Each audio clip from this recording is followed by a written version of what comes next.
Maaf sekali, saya akan mencoba mengkritisi ini perkataan-perkataan dari Pasha Ungu yang saat ini sedang menjabat sebagai DPR yang kemarin juga berbicara di podcastnya Deddy Sumorgo. Wow, perkataannya seperti malaikat, tapi kenyataannya nggak tahu, kebanyakan ya. Bukan saya mengklaim semua DPR itu tai, tapi ya kebanyakan lah begitu kayaknya. Ya artis yang masuk DPR sering seperti tai.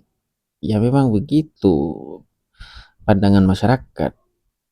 Ya tai yang dibungkus plastik warna-warni istilahnya. Dari luar tampak cantik, glamor dan wangi parfum panggung, tetapi begitu dibuka isinya tetap sama. Kotoran yang tak berguna bila tidak diolah.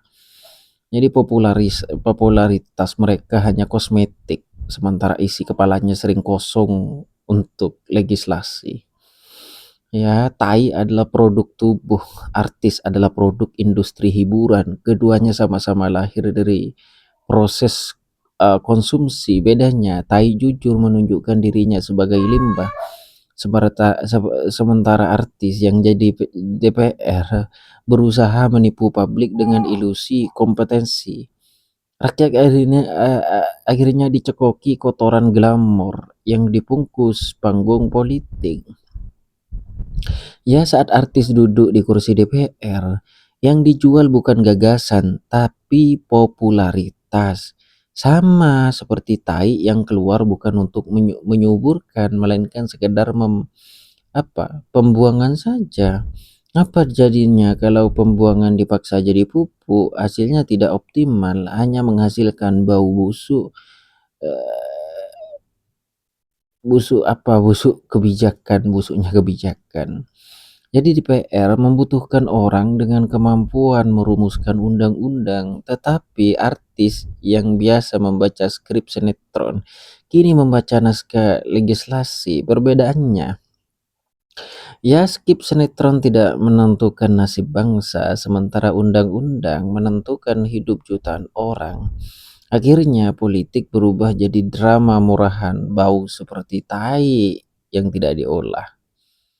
Ya, tai tidak memilih waktu keluar, ia datang ketika tubuh perlu. Artis jadi DPR juga sering muncul tanpa persiapan, hanya karena partai butuh suara dan popularitas. Hasilnya tubuh politik nasional kita itu dipenuhi sisa-sisa yang tidak bisa dicerna. Bangsa pun mengalami diare kebijakan.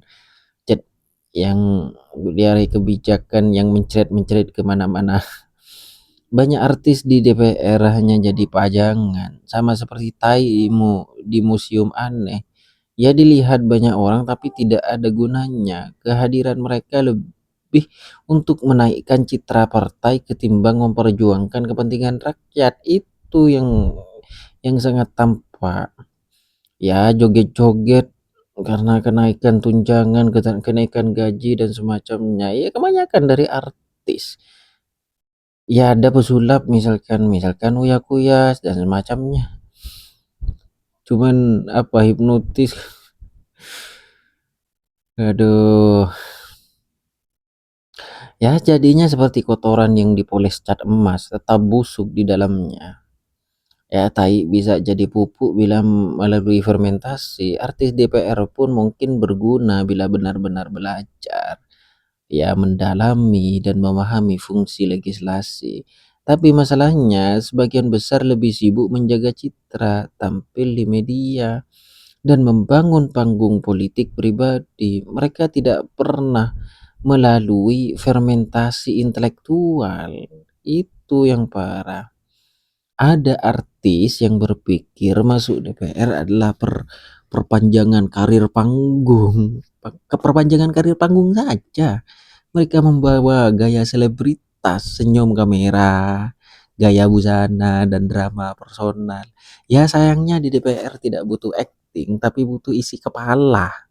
Akhirnya rapat DPR berubah mirip infotainment saja, penuh gosip dan sensasi. Di Tai mengingatkan kita bahwa tubuh harus membuang yang tidak berguna. Demokrasi juga seharusnya sama, membuang artis-artis yang cuma jadi beban. Ya maksudnya artis yang jadi DPR yang kemarin ya itu ya.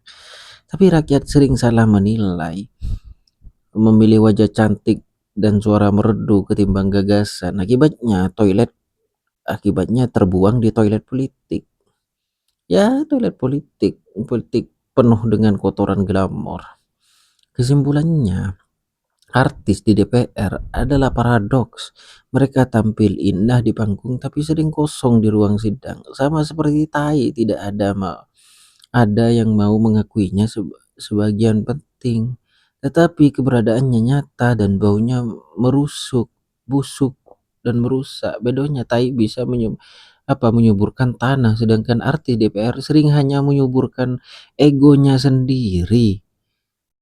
Dibilangin malah ngiyel, ya jadinya jadi banyak orang turun ke jalan hanya karena Tai ini.